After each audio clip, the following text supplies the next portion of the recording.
La República. Volvemos. Estamos con el señor Juan Cheput, líder de Perú Posible. La campaña electoral parece haberse adelantado, como decíamos ayer. El presidente Toledo hizo unas declaraciones, le contestaron, en fin. Ha habido un laberinto. Señor Cheput, muchas gracias por estar con nosotros. Ya estamos, ¿cree usted, en un clima electoral? El próximo año hay elecciones, ciertamente, elecciones municipales y regionales, el 2010, pero parece que todo se hubiera adelantado. El señor Toledo vino de visita al Perú y le dijo a la prensa extranjera, nosotros tuvimos las imágenes ayer por cortesía de Reuters, que cada vez que viene al Perú lo denuncian. Y fue muy específico. El señor presidente García le pide a uno de sus esbirros que presente una denuncia en el Congreso contra mí. ¿No es un poco exagerado? ¿Es cada vez que viene al Perú, de verdad, le presentan una denuncia? Claro, hay una correlación. A veces inclusive yo pienso que hay una especie de efecto Pavlov, que cada vez que viene Alejandro Toledo de inmediato el congresista Serna presenta una acusación constitucional. O sea, es una reacción inmediata. Ahora, ¿cuántas acusaciones constitucionales han presentado contra Alejandro Toledo, más o menos? Aproximadamente 10, ¿no? 10. El tema lo están manejando un conjunto de abogados encabezado por Carlos Ferrero.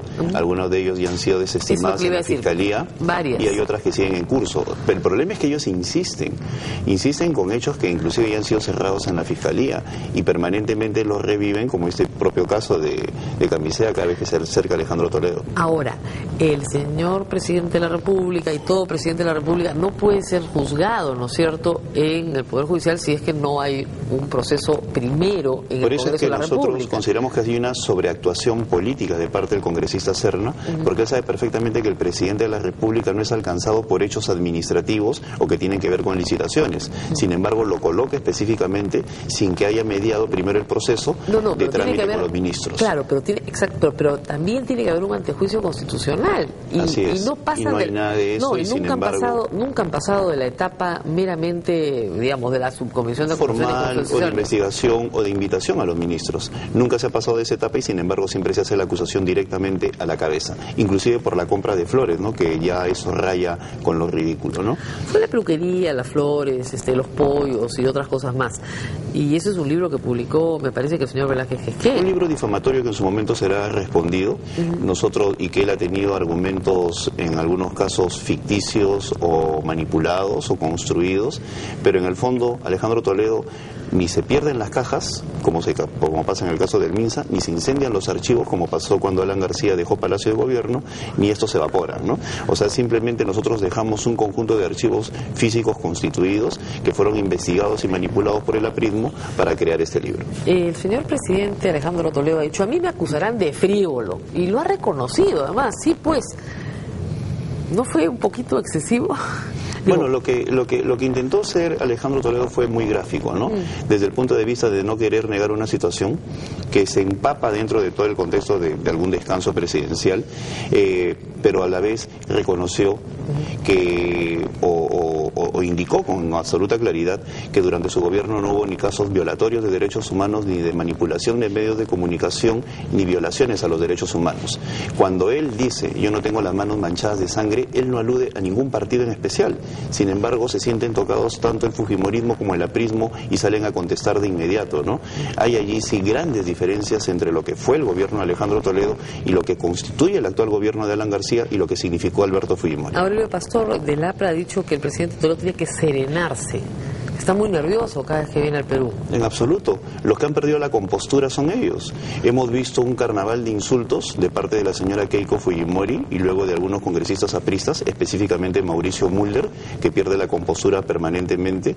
El señor Aurelio Pastor, que en todo caso ha sido más recatado, pero han contestado con una serie de adjetivos y no han contestado los temas de fondo. Cuando yo veo que Keiko Fujimori se dedica inclusive en un programa televisivo de otro canal, le dedica una hora de insultos y agravios a Alejandro Toledo, me doy cuenta de que hay mucha desesperación, ¿no? Es muy extraño. La señora Keiko Fujimori siempre ha sido muy cauta, siempre ha salido otro a hablar. Pero Alejandro Toledo dijo que había un pacto no tan sutil entre el APRA y el fujimorismo. ¿Usted cree que eso es lo que ha motivado la reacción? Es un pacto, los pactos no son evidentes, no son formales, no son escritos, son pactos de factos y se manifiestan en hechos concretos. La votación permanente del fujimorismo con el aprismo en el Congreso, la serie serie de beneficios que tiene Alberto Fujimori en la cárcel, que inclusive implican que en algunos casos vaya el conjunto de los iracundos a tocar algún tipo de serenata, la forma como permanentemente el respaldo de las opiniones de los fujimoristas permiten que se consoliden acciones de gobierno del Fujimorato, o últimamente la actuación del congresista Raffo, que luego de negar permanentemente la acusación contra un conjunto de ministros termina salvándolos de que vayan al Congreso a rendir cuentas. Entonces, los hechos fácticos demuestran de que hay un compromiso político entre el aprismo y el fujimorismo, y aparte de eso los unen una serie de elementos comunes. La violación a los derechos humanos. Tanto Alberto Fujimori como Alan García no pueden pasear libremente por el mundo, como es el caso de Alejandro Toledo. Pero Alan García sí, ¿no? No, Alan García tiene de por medio el tema del frontón, que obviamente pesa sobre él como una... Pero no está procesado por eso, ¿ah? O sea, para ser precisos y rigurosos... Pero potencialmente... Pero no está procesado. Pues, bueno, entonces... no está procesado porque estamos en la instancia nacional, pero los familiares han indicado que van a ir a las instancias internacionales y obviamente eso a él le preocupa. Por otro lado tenemos los indicios de corrupción. Alan García tiene necesidad de tener un futuro presidente amigo que le cubra las espaldas. Entonces todo eso configura un escenario en el cual se podría hablar de un pacto entre el aprismo y el fujimorismo. Ok, pero si habían indicios de corrupción respecto al señor Alan García, ¿por qué no se le procesó durante el gobierno de Alejandro Toledo? Es lo que le dirían.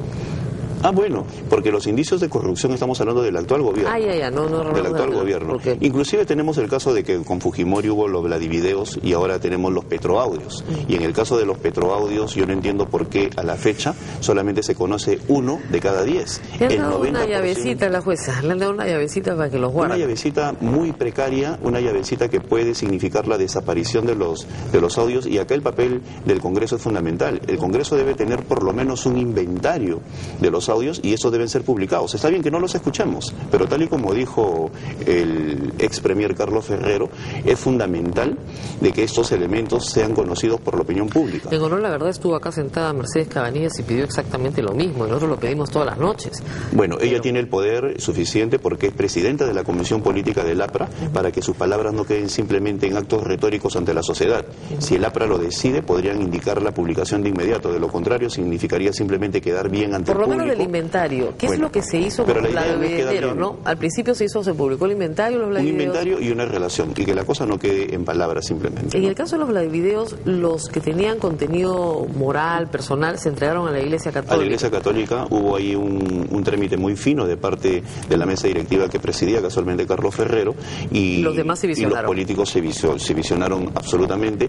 Inclusive se quiso hacer un museo de la corrupción, ante lo cual hubo negativa del propio partido aprista, porque obviamente aparecía Agustín Mantilla y una serie de personajes que a ellos les incomodaba. ¿Keiko Fujimori va a ser la adversaria de Alejandro Toledo del proceso del 2011? Puede ser. No, puede ser, es clarísimo.